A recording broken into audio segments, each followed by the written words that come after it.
Kneel before Zod! You can't go! All the plants are gonna die! I'm gonna take a bath. Bad dates. I'll alert the media. Boys, keep off the moors. It's evil! Don't touch it! The name's Pliskin. No wire hanger!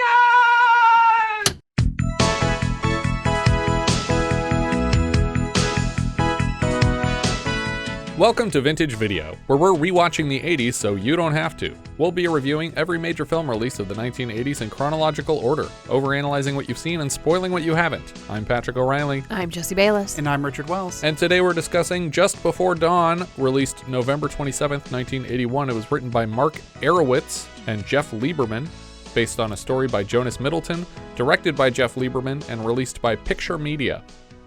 Writer-director Jeff Lieberman has said that despite comparisons to Texas Chainsaw Massacre or The Hills Have Eyes, his main inspiration came from Deliverance, though the working title was The Tennessee Mountain Murders, probably to capitalize off the success of Texas Chainsaw. The title was later switched to The Last Ritual and finally Just Before Dawn. All the money for the production was raised by pre-sales, the Canon Films model, by claiming George Kennedy and Linda Blair were attached. Lieberman had intended the story as a survivalist thriller, but producers were enticed during pre-production by the success of Friday the 13th to force many more kills into the script. The film was shot in Silver Falls State Park in Oregon, and one day they experienced a mild earthquake on set, which turned out to be the eruption of Mount St. Helens. Oh. The film's gore effects came courtesy of Matthew Mungle, who had previously worked on Roar, where all the blood was real, so I don't know. And later on The Dorm That Dripped Blood. Universal was briefly interested in distributing to emulate Paramount's success with Friday the 13th, but eventually backed out. It was instead given a regional release by mini-distributor Picture Media.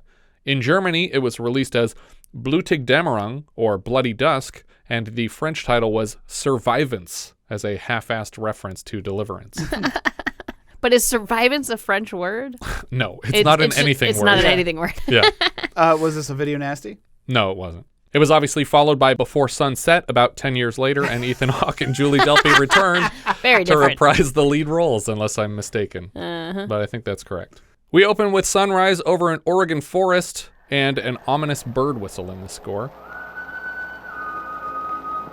We cut to an old church with a hole in the roof deep in the woods. This was actually built for the production, which is why the tombstones in the yard are engraved mostly with the members of the Logan family, who we will meet later. We get a POV shot through the hole in the roof looking down on two hunters exploring the abandoned structure. The POV tilts up to reveal a pickup truck with a deer carcass on the hood out front. Inside, one of the men tips up the lectern and pretends to preach to his friend, or his nephew, I guess, who is prying loose the candle holders from the walls, because I guess he's just going to try and sell them. The preacher, Ty, notices a man looking down on them through the hole and is suddenly speechless. He tries to bring it to the attention of his nephew, Vachel, but it's already gone. Vachel. Vachel is this person's name. I couldn't figure out what he was saying at first. I want to see a movie. I'm going to write a horror movie, and the cast is going to be Abigail and Vachel. It's just going to be a bunch of people with names that are not names. But also, this was like one of those situations where he looks up at the hole and he sees what looks like a person staring back at him, right? He never takes his eyes off of it and tries to get Vachel's attention, but when Vachel looks up, it's not there. It's like, well, he would have would have seen it duck down, yeah. And you also would have heard him scrabbling down the roof. Yeah. Ty sneaks around the building looking for the man who was on the roof and is narrowly missed by their empty pickup truck rolling down the hill and exploding when it collides with a tree. Ty calls to Vachel still in the church, but before Vachel can reach the door, it closes in front of him, revealing a huge man inside the church with a serrated machete, and he stabs it straight through Vachel's crotch and out his ass. Oh, my God. Yeah, this one was rough. That is a solid kill shot. Yeah, and if this was going to be on a video nasty list, this would be the reason why. Because then he drags the serrated edge back through all the butt blood. Oh. You just bleed out infinitely. Yeah. It's basically empty. Yeah. We cut to a 1973 GMC motorhome cranking Blondie's Heart of Glass and suddenly veering off the road into the Oregon wilderness. Do you guys recall the last time we saw a GMC motorhome? The last time it was a 76 and not a 73? No. Richard. Was it the EM50 urban assault vehicle? It was Oh. the Stripes mobile. Okay, fair enough. I recognize it whenever I see it because it's sort of like bubular. Yeah, Sorry, It's very rounded edges. You threw me off with the years. I thought I was thinking for a 70s film. Oh, sorry, yeah. Behind the wheel is Gregg Henry as Warren. His girlfriend Constance is in the passenger seat, and strewn about the rest of the vehicle are Jonathan, Megan, and Daniel. Daniel is a photographer and takes a picture of a pair of filthy children climbing around an old wreck of cars on the side of the road. Daniel makes note that they are twins and mentions they keep seeing twins up here, and his friends blame inbreeding. Is that a symptom of inbreeding? Twins? Well, twins can be genetic. Yeah. So they can run in families. But I so don't think inbreeding causes twins. I don't think so, but if it is genetic and you keep inbreeding, those the DNAs chances are going to go be floating up. around. Yeah. Also, Daniel, the fifth wheel of this group. Yeah, poor guy. Is just like, no. Yeah, he's Jonathan's brother, but he came along for the trip just to take pictures, I guess. Yeah. It's like, this isn't a fun trip for you. No. We cut back to Ty racing terrified through the woods. As the motorhome continues down the dirt road, a deer head suddenly slaps against the windshield as though they hit it, but it does not look like they hit a deer. No, not at all. The window is cracked, but when Warren gets out to look for it, it's nowhere to be found. He notices motion in the nearby bushes, but returns to the car. He tells Constance that the deer must have run off. We hard cut to a close-up of a horse, and then inside the home of forestry ranger Roy McLean, played by George Kennedy, performing surgery at his desk. But as the camera rotates around him, we see he's operating on a plant. He's trying to graft two plants together, and his horse is freaking out in the yard. He tells it to shut up until he sees what set the horse off. Warren's motorhome rounds the bend, and Roy tries to give them directions out of town, but they explain they're here to locate some land that one of them just inherited. That deed don't mean nothing. That mountain can't read.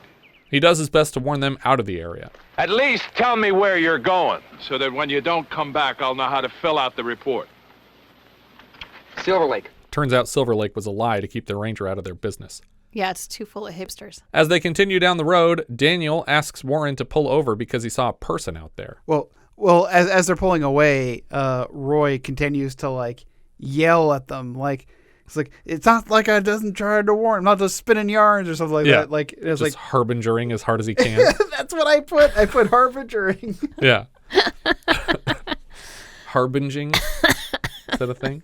As they continue down the road, Daniel asks Warren to pull over because he saw a person out there. I probably wouldn't pull over for that. Nope. But while they search the bushes together, Constance is suddenly grabbed by Ty, still drunk from the attack, and raving about his encounter with the heavyset murderer, who he is for some reason describing as a demon. It's like, just a dude, just a guy with a knife. Just call him a guy with a knife because demon makes you sound crazy. But also, you didn't really see him. Right. Well, I mean, he saw him come out of the place and, like, put on Vachel's vest. I guess that's true. Yeah. Jonathan and Warren make an executive decision to leave the guy here because he seems drunk and crazy, and they don't want him in their van. They advise the man to stick to the road, and they drive away. He chases the van for a bit, but then he notices the demon following him has latched onto the back of their motorhome. He has a laughing fit in the middle of the road, and they drive out of sight. Somehow, nobody notices the giant man through the window climbing up the back of their vehicle. Sometime later, the motorhome parks snugly between a pair of trees, and the campers disembark. It's like, this is where the road ends, because the car barely fits any further. Yeah, it's also, like, spinning out. It's like, you don't park here. Yeah, you do realize that you're going to have to leave at some point. Yeah. That's it, folks. End of the line. We should be on the property, but we're going to have to hoof it from here.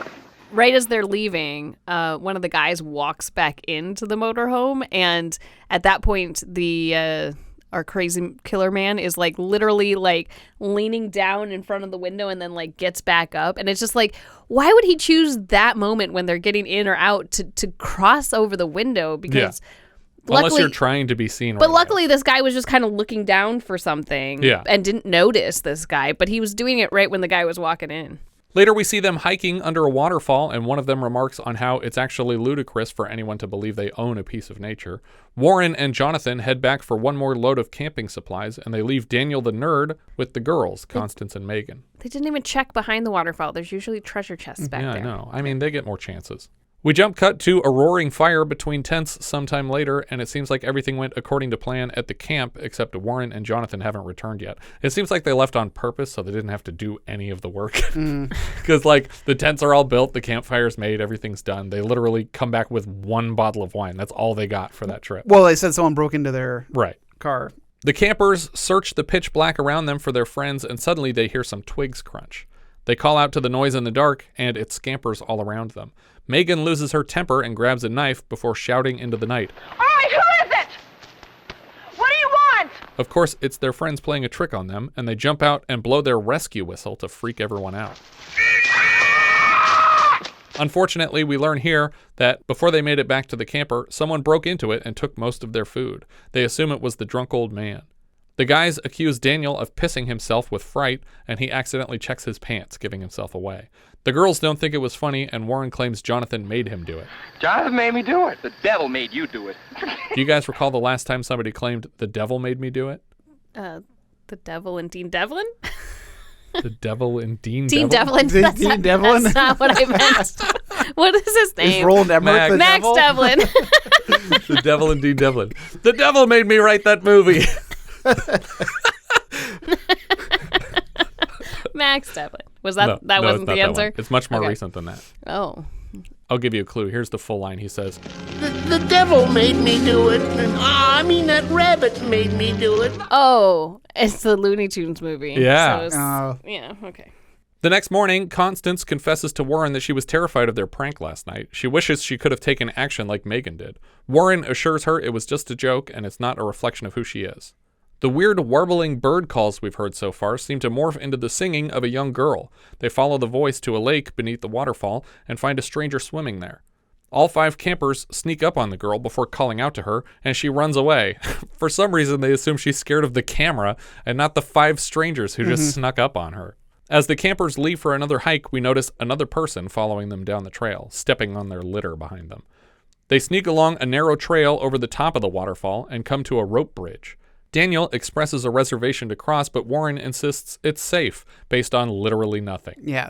And so this is supposed to be private property, right? This could be a 100-year-old bridge. Yeah. I mean, because we don't know all the details about how he came, if this property was maintained before it became his, or I mean, there's a forest ranger, but he might just be like up there for like fire watch kind of thing. Right, you know, yeah. like we don't know if it's like national park territory, but this bridge is pretty elaborate for just like a homeowner. Yeah, totally. A wider shot seems to indicate that a fall from this bridge would send the crosser over a very tall waterfall. Warren calls Connie across the bridge next to help her regain some of the confidence she lost the night before. Daniel slips and nearly falls, but eventually they all make it across. Later, we see all 5 of them sitting on the steep slanting walls of the mountain around the waterfall lake. One by one, they all hurl themselves carelessly downhill toward the water. But they all have cameras. Yeah. Like, it's like, don't This tumble is down the hill dangerous with a for so camera. many reasons. There could be rocks in this stuff, but these people are all kind of like stunt performers in addition to being actors. Like, they're doing their own stunts here because they didn't have budget to pay stunt people for this, but they have stunt credits beyond this film. Sometime later, Megan is swimming in the water and whips off her bra to throw it at Jonathan, who wraps it around his head. As usual, the topless day on set was the most crowded, even beyond the cast and crew, since word had gotten to the local forest rangers, who showed up in droves that day. Constance tries to lure Daniel and Warren away from the sight of Megan's boobs to rekindle the fire. The actual fire, campfire. They're roughhousing in the water, and for a moment, Jonathan pretends to have drowned. As she screams for him, he floats to the surface and then laughs at her. While they play this game, we see the demon sneaking up on them. Jonathan disappears under the water. When the giant wilderness man starts groping Megan all over, she assumes it's Jonathan until she notices him climbing out of the water on the shore of the lake. She tries to tell him there was someone else here, but as quickly as he appeared, the man has vanished. While she panics to Jonathan, Warren urges them both to come back to camp to eat. I was in the water and I felt a hand and I saw you on the shore, and so the hand wasn't you. Oh, no, it was me. Jonathan, there's someone in that lake and it wasn't you. Calm down. We cut from here back to forestry ranger Roy McLean attending to his plants again. Outside, he can hear his horse freaking out again, so he apologizes to the grafted plant, Lucille, so he can attend to the animal, Agatha. Lucille here is likely an intentional reference to the character from Cool Hand Luke, who the men in the chain gang, including George Kennedy, watch washing her car one day. My Lucille. Outside, he finds the horse, Agatha, was actually responding to the crazy drunk man, Ty, now drinking out of her trough. Ty tells the ranger that the demon killed his nephew Vachel. He worries it'll go after the kids next. I just want him to say, I'm sorry, what was your nephew's name? What? Say that again? Vachel. I feel like I'm hearing it wrong. Are you saying Rachel? Are you pronouncing an R as a V because it kind of looks like a V? Oh, I just looked up Vachel because It I is a was name? like, it is a name. Exclusively in one county of Oregon. This according to dictionary.com, Vachel is a name. It's based on a Latin word meaning little cow. That makes sense. Because vaco is cow in Spanish, right? Pitcha de vache. Whatever. But it Pitcha looked, de I vache. think it's Vachel, maybe. Well, the guy keeps saying Vachel. Okay. Well, he's reading it for the first time, same as we are. Yeah. Ty describes the demon as a large man, bigger than the ranger. Back at the camp, a dance party breaks out. Megan starts dancing with Daniel, the brother of her boyfriend, and he laughs it off. Then she starts gyrating on Warren until his girlfriend, Constance, steals him away to dance with. She sure seemed to forget about the hand that was attacking her real quick. Yeah, she's over it. The moment ends abruptly when someone shoots their boombox, ending the interminable music, and the girl from the lake appears with her father and a woman young enough to be her mother or sister. Dad has a shotgun. He warns them to skedoot off the land or risk waking the devil. They assure him they have a deed to the land, and he doesn't care, and disappears back into the woods with his wife and family. I do love the word skedoot. Yeah, I told you to skedoot. Constance seems to agree they should never have come out here. We cut to Ranger Roy looking for the kids. He tells his horse he's half a mind to leave him out here and fucking die. Well, I mean, like, at this point, it's entirely their own fault for Yeah. not leaving. Just like your car's broken into, there was a crazy drunk man on the road. The forest ranger who lives here says don't go Yeah. up there. I said you're going to die multiple times. You're There was basically... a random dude in a lake. Like, go home, guys. This is an Ocean Gate mission at this point. You guys knew the risks. The next morning, Megan tells her boyfriend Jonathan that raccoons stole her makeup, and then she asks him to go look for it in the woods, and he agrees to.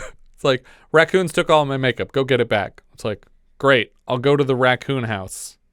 Does she actually mean raccoons? That's what she says. They stole the eyeshadow. It's not going to do anything for them. Got to put a white base down, and then What if it'll they're work. always stealing eyeshadow? Oh my god! But at this point, do you want to use makeup that raccoon Yeah. used? Jonathan goes to wash his face in a stream and is surprised by the same girl, now with Megan's makeup smeared all over her face. It looks like she had Homer's shotgun set to whore. He laughs at first, and she tries to hide, but then he calls her back to compliment it. She says she saw him swimming naked and she liked it, and he asks if her sister liked it, but she says that wasn't her sister, it was her mom. I'm guessing she's both. She introduces herself as Mary Cat Logan, which is spelled in the credits Merry, cat like C-A-T, Logan. They kiss, but he warns her against it. No, we don't want to get Paul upset now, do we, huh? She walks away, and he begins following her through the woods. She almost crosses the rope bridge, but then chickens out. There's nothing to be afraid of. Here, watch. Just as he crosses it, Jonathan comes face to face with the demon man blocking his path. The man slices at Jonathan's arm with the machete, and as he retreats across the bridge, the man chops the rope handrails down, and Jonathan plummets to the river below. He wedges himself against the rock wall to keep from going over the falls, and blows his whistle incessantly to call for help. Back at the camp, Connie hears the whistle, but they don't go looking for him on purpose. Daniel says that he'll take photos, and if he sees him, he'll send him back to camp. What's the point of this stupid whistle? Yeah. And why is it only like one of the guys has it? Like the most physically capable guy gets the whistle and everyone else is just like, great, we'll save you if something happens. Well, I can see if you go off alone to have the whistle. Right. Like, I'm going to go off by myself. Let me have the whistle. It's their own fault for blowing it as a joke at the beginning anyway. Yeah. Exactly. Jonathan climbs the rope with his machete-sliced palm and keeps losing his grip. Nobody can climb a rope. It's physically impossible. The machete man scampers away from his side of the bridge, and just as Jonathan finally reaches the top of the rocks on the rope, he comes face to face with a muddy boot that kicks him over the edge and sends him splashing down in the river. It seems weird that they would do this if the goal was to kill him, like send him over the falls instead. I guess. That's kind of funny, though. I get it if you're like, it's the same as like just throwing a stick over a waterfall. You're like, I just want to see it go over. Well, at first I thought, well, if it was this easy to get around, why have the bridge at all? But then later, later. Like, Yeah. okay. Yeah. Despite this being arguably the best set piece in the film, producers suggested taking it out at the script stage to save money. Lieberman wouldn't budge, and the scene became the centerpiece of the poster and nearly all the advertising efforts. Daniel, on his photo hike, comes across the church from the start of the film and pushes his way inside. He walks completely through the building, somehow missing a hand sticking up from the pews. He sets his glasses down as he moves through the room blind, and we get an insert to indicate he has left them here. And it's like, where are you going? You just put your glasses down. Did you forget? Because that seems impossible if you literally can't see without them. Especially if you're going to start taking pictures. Yeah. I want to see these pictures. They're all blurry because he corrected to his vision. Yeah. Nice and clear.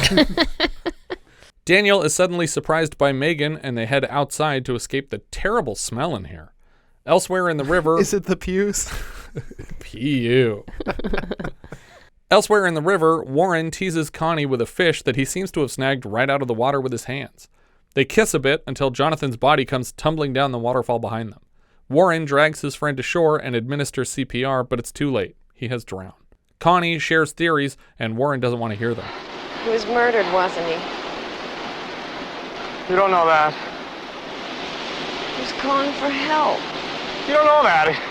Back at the cemetery outside the church, Megan poses as a corpse with a flower in the adjacent graveyard. Daniel realizes he's lost his glasses and thinks that he sees his brother coming through the tree line. Can't see anything without my glasses. Hey, wait a minute. Listen, he wants to play games. What? Okay, let's play.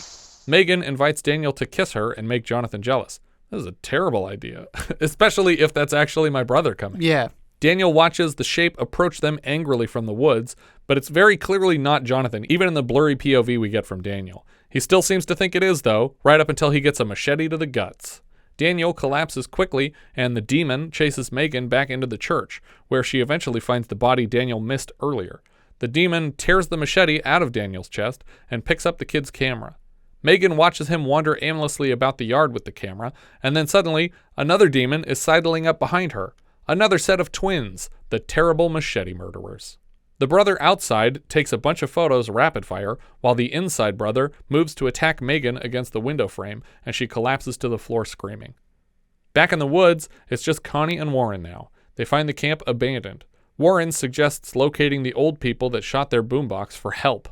I don't want to talk to those people. Yeah, I don't think that they're going to help you. As far as I know, they killed my friend. Like, wouldn't that be your number one suspect? If you think that he got murdered? Yeah, wouldn't your first instinct be let's go to the forest ranger to get help? They find a shack and Ma and Pa Logan. They ask what devil they were warned about raising, and the old folks don't want to elaborate, so Warren and Connie disappear into the woods again. Mary Cat watches the interaction from inside the shack. They make camp again that night, and Connie insists all their friends must be dead, and it's time to go. Warren says he's going to go get the camper, but Daniel and Megan will be here soon for sure. She doesn't believe him, and I'm not even sure Warren believes what he's saying now. Warren searches around the river for where he left Jonathan's body with the keys, but he's been moved. Warren carries a lantern around until he finds Jonathan's body, now wearing Daniel's glasses and leaned against a tree. Warren leaves for the camper just as the ranger rides up on a horse to the Logan shack. They're characteristically unhelpful, but Mary Cat can't keep her mouth shut and let those kids die. She bursts out the door to report what she's seen. I seen him. Down by the lake. I see him. Mary can't get in here. Listen, there may be a murderer loose up here. If you know anything, No, sir. She ain't seen nothing. After the ranger leaves, we can hear Mary Cat getting slapped around. She says the devils in the woods killed her mama and they can't let it happen again, suggesting that her sister stepped into the role of mother after that. She runs after the ranger to lead him to the campers. Connie sits by herself beside the fire and hears the rescue whistle blowing. She moves around to investigate a bit. She assumes Warren is pranking her again because apparently he's a goddamned monster. Yeah. Our friends all died. Perfect time for a prank. She'll never expect it. She sits back down by the fire and one of the demon brothers comes out with the whistle in his mouth and practically sits right next to her before she notices. She runs full speed through the plants and notices the second brother watching her and taking more pictures. But you're never getting a good picture in this low light. Right. Foolish. She climbs high into a tree, and the demon brother below hacks at the trunk with his machete. Mary Cat leads the ranger to a shuffling bush, and Ranger Roy points his gun, but Warren comes flying out right at the man and luckily doesn't catch buckshot in the face. Mary Cat sneaks away while Warren reports to the ranger that he lost his lantern somehow, and Connie is out there alone. It's like, doesn't it glow? Isn't it nighttime? How did you lose it if it wasn't out? We cut back to the tree, and the demon is still chopping away as she screams for Warren. The shot of the tree eventually going down is actually pretty spectacular, because there's clearly a girl holding on for dear life to this tree as she falls all the way to the ground before letting go. I wasn't totally sure how they got this. At first I thought they were tipping the camera to make it look like the tree was falling over, but in the wide shot you can tell it's actually her, and then she scrambles out from underneath it, and the maniac chases her through the plants, slapping her ass with his machete, and right when he catches up with her for the killing stab, a gunshot rings out. And he falls forward dead on top of her with a bullet hole in his forehead. The ranger lowers his gun, and Warren creeps silently forward to shift the dead man off of her and help her to her feet. Ranger Roy turns the body over and decides this freak of nature is the result of backwoods inbreeding. Keep breeding in the same family long enough, something's bound to snap. I guess that's what the old man was hiding. The ranger tells them again to get the fuck out of town. What about our friends? I'll send somebody up after their bodies. They're not dead. They're not dead. Take it easy, son. Take it easy. Megan and Daniel, they're not dead. Warren slowly packs up the camp while Connie emerges from a tent with her hair brushed out and makeup fully done for some reason. You never know who you might run into up here. I hear some of them are kind of cute. Connie, are you okay? Yeah. What is going on here? I feel like they're both in severe states of shock. Yeah, but she is super horned up all of a sudden. Warren smiles like this made sense to say, and they are startled by a twig snap in the darkness. Warren is sure it's Danny, and I'm wondering why they ever let the ranger with a gun leave them alone here. It's like, why didn't you make him walk you back to the camper? He tries to comfort Connie that everything's going to be okay now that they killed the killer, and suddenly one of their tents collapses. He makes fun of her tent-popping prowess, but when he tries to fix it, the other killer bursts out of the woods and stabs him. Connie goes fully feral, leaping on the giant's back and biting his face. The man tries to squeeze her to death, and Warren watches helplessly from the ground, but then she leaps back onto the killer, tears at him with her fingernails, and then jams her hand fully down his throat. What is happening here? I don't know. Okay, so a question. Yeah. Unless you had Bora first. I don't. Okay. Question. So I know after we watched this, you said, I think we watched an edited version. No, that was a different That movie. was Don't Go in the Woods. Yeah. Never mind. Okay. I rewatched this section 3 or 4 times. And I'm like, what did I miss? I must have blinked. I must have missed something. Why is she shoving her hand down his throat? Like, that's a solution here. How is she doing it? I don't know how they did this shot, because it doesn't look like a prosthetic when she's got her arm in his mouth on the ground. He probably just had a big mouth and she had a tiny hand. They're like, go for it. Do you think that's what they did? I don't know. It sure as hell looked like it. It looks insane. It looks really good. Yeah. Well, there was that guy who could put like 3 pool balls in his mouth, you know? But I'm also wondering just like how this kills a man. Well, do you remember the last time that we discussed if you're in the wilderness and you get attacked to grab a hold of something's tongue to protect yourself? Bear or something? Yeah. It was a bear specifically in that conversation. Yeah. Do you remember the last time we talked about that? Was it Don't Go in the Woods? No. Heaven's Gate. Oh. Jeffrey Lewis was like, holding a bear's tongue? Yeah, he's like, yeah, you just got to hold on to his tongue there, and then he can't get you. And he's like, well, what happens when you let go? And he's like, kills you.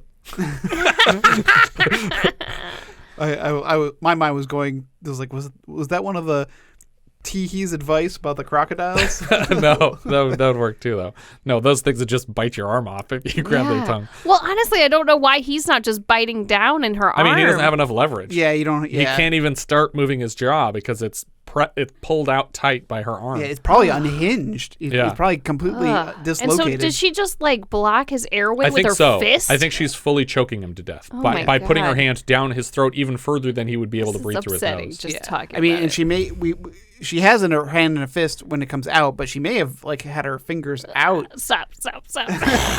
She might even be just popping out of his butt a little bit. It's just a little bit.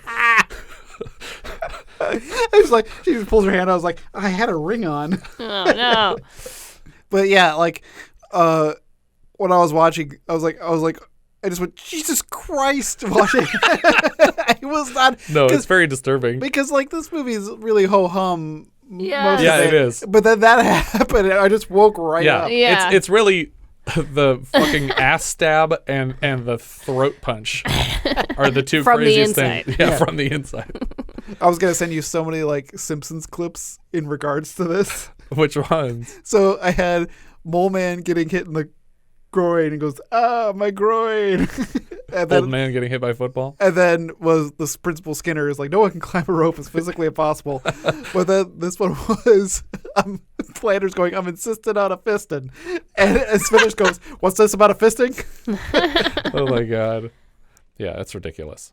But yeah, unless she actually stuck her hand in his mouth, I don't know how they're getting the shot because it looks really good. Obviously, it's a prosthetic when she's putting it in. Yeah. But in the shots after that, unless she's like just bending her arm covertly off camera, it looks really good. She smiles because she's so happy to have proven herself, and another rustling in the bushes distracts her. Mary Cat pops out and sees what Connie has done, and then runs away again. Warren cries, and the camera tilts up to the sky before credits roll over a shot of the setting sun. The end. Setting or rising? I think it's setting now. Maybe it is rising, because it's just before dawn. Mm-hmm. Yeah, that makes sense. And it's on the same side as it was at the beginning of the movie when it was rising. Yeah. So that's the movie. Earlier drafts involved a sixth camper named Eileen, a different death for Megan where she gets thrown off a cliff, and Connie was forced to marry one of the twins. What? So that's like a much more complicated subplot that we didn't even begin to delve into. Well, because I was thinking about that with Mary Cat. Yeah. Which is that they killed her mom. I was like, oh, she's not even part of this family. She's just some camper who was up here with her family. They killed her family and they just took her in. Yeah. So that would go along with that. Yep. Like they kill everyone else and now you're part of the family. Yeah, or it's like the island where they're just like, we need new DNA. Yeah. So you come in here and breed with us because otherwise the next crew might not have legs. Yeah, what do you guys think? Thumbs on this one? Oh, it's a thumbs down. I'm sorry, but punching in the interior throat and stabbing in the crotch is just not enough to save a movie. Yeah, I do feel like it's really not enough, and I feel like they probably went light on the kills because they were hoping for that Universal contract, and that might have actually cost them the contract because if it had been a little more gruesome, I think they might have stuck it out. Yeah, I mean, thumbs down from me. But literally one of the campers dies from just drowning. Yeah. He just falls in water and then falls off a waterfall. I mean, it is a tense scene because he's trying to climb a wet rope when he's injured. Yeah. But like Megan's death is off camera. Like she's just screams and ducks out of the shot. Daniel just gets a normal stab. Yeah, we needed special kills for both of them. Yeah. But because they set the bar really high with the groin butt stab. And Ty is fine, right? Like he's probably just drinking water next to the horse still. Yeah. Nothing bad happens to Ty. That's weird that he survives. And I guess we assume Warren will survive his injuries. Yeah, I guess. I mean, if we didn't explicitly kill him, then it makes it seem like the point is supposed to be that he survived. But I do like that Connie gets to like just go full ape shit on this guy at the end. Yeah, she has an arc. And I wish we had seen more of it. Yeah, like that's more than most horror films have, is that a character having any kind of arc. Right. Yeah. But it wasn't enough. Yeah. What are we thinking Letterboxd? I didn't rank it very high. I have it at 151 out of, what is it, 163? 63. It is below Fantasies Wow. But above strange behavior. Wait, is Fantasies the one with Bo Derek Yeah. on Greek Island? Oh my God. Below that? Well, okay. So, like, in terms of rewatchability for me, yeah, like, there's not as many boobs in this. I mean, Bo Derek and the weird overdubbed Greek people, I don't know. Like, it's amusing. Yeah, it is. That's true. There's a funny factor to that one. Oh. Well, I have it pretty close to that because I have it at 152, but mine is below strange behavior. Oh, there you go. But above the Prowler. Okay. I have it at 118 because I loved it. That's just under Full Moon High and just above The Unseen. Our writer-director here was Jeff Lieberman. He also wrote and directed Squirm, about the killer worms, where lightning strikes the ground and worms come up and start killing a town. Yeah, just like in Godzilla 98. Yeah. We saw a poster for Squirm in Blowout. And later he writes and directs Blue Sunshine, Remote Control, and Satan's Little Helper. And he wrote but did not direct Neverending Story 3. Lieberman considers this a personal favorite of his own films. The other writing credit was for Mark Arywitz, who, not much else. The story came from Jonas Middleton, not much else. The music here is from Brad Fidel. Yeah. Fidel has said that the ominous whistling in the score was a reference to Jonathan's rescue whistle, and many of the noises mixed into the track are actual digital remixes of his own voice, not unlike what Manfredini did with the Friday the 13th score.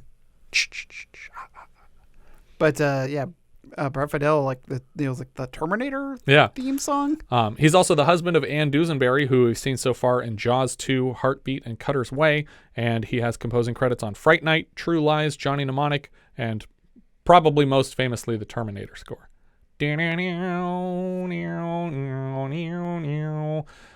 Cinematographer Dean King. He doesn't have many other credits, and he's probably related to the other cinematographer, Joel King. I don't know if they're brothers or father and son or what. Joel is also a DP on the McDonaldland commercial series, the ones that had like the mascot characters from way back in the day. He later lights Frightmare, Club Life, and Street Gun. The editor here was Robert Q. Lovett. He previously cut The Taking of Pelham 123, the 1980 Running Scared that we've already covered on the show, and later Hammett, The Golden Seal, The Cotton Club, and A Bronx Tale. George Kennedy played Roy McLean. He appears in Charade, Flight of the Phoenix, The Dirty Dozen, Cool Hand Luke, for which he took home a Best Supporting Actor Oscar, and Earthquake. We've covered his work so far in Dirty Dingus McGee, Death Ship, Modern Romance, where he played himself, Airport 77. Growing up, I knew him best for his comedic outings like Police Squad and the Naked Gun films, and his character Joe Petroni appears in all 4 Airport movies, always played by Kennedy. Mike Kellin played Ty. We've seen him now in The Jazz Singer, So Fine, and Paternity, and later he's Mel in Sleepaway Camp. That's the guy who runs the whole camp.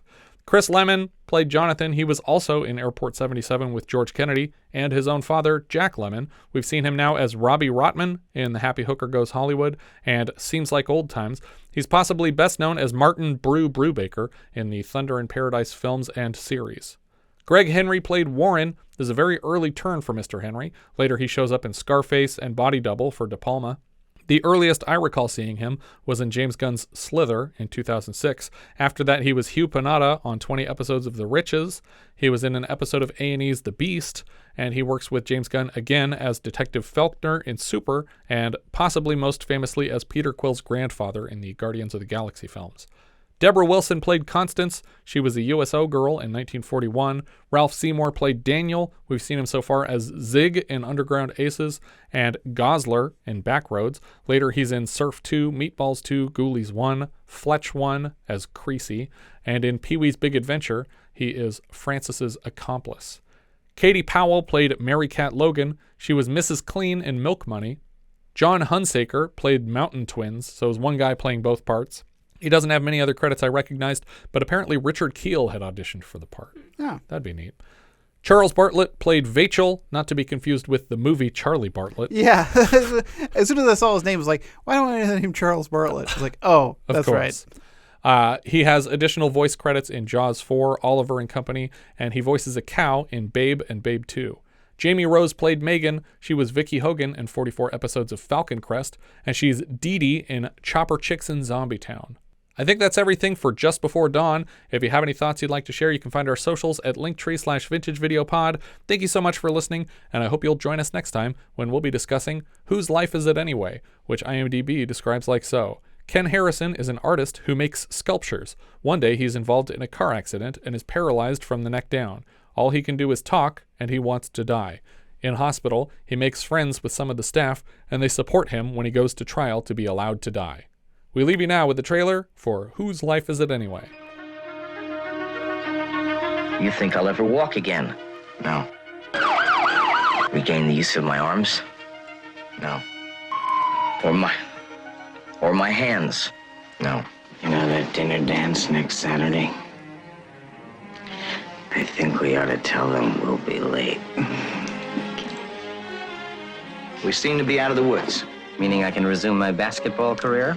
No, I think you're a little too short for basketball. Cute. Thank you.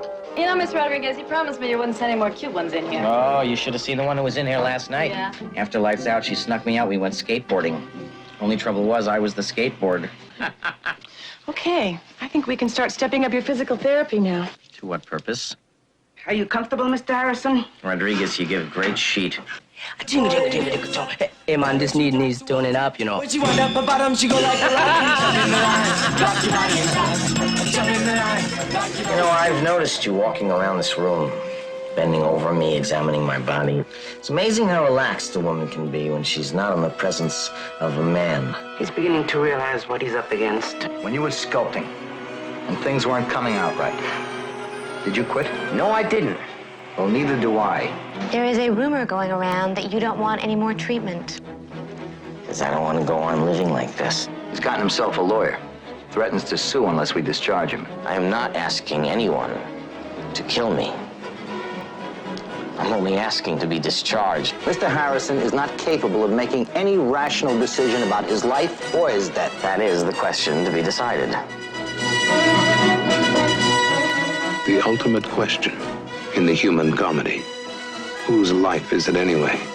The internationally celebrated drama, acclaimed by New York and London audiences, is now the motion picture event of the year.